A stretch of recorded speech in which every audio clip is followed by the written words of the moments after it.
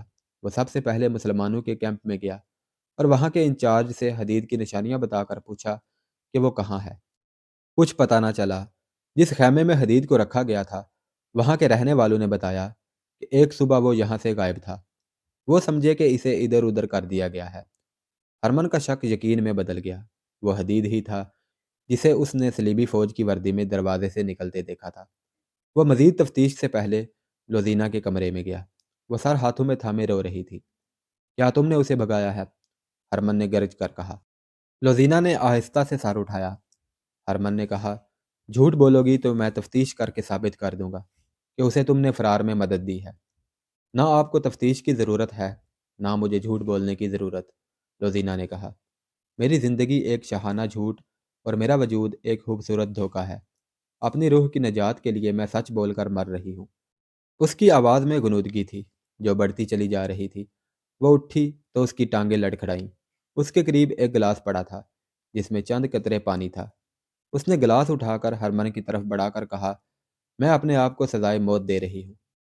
اس glass میں پانی کے چند قطرے گواہی دیں گے کہ میں نے اپنے ناپاک جسم کو سزائے موت اس لیے نہیں دی کہ اپنی قوم سے غداری کی اور دشمن کو قید سے بھگا دیا ہے، بلکہ میرا جرم یہ تھا کہ میں ان انسانوں کو دھوکے دینے گئی تھی جن کے ہاں کوئی دھوکہ اور فریب نہیں۔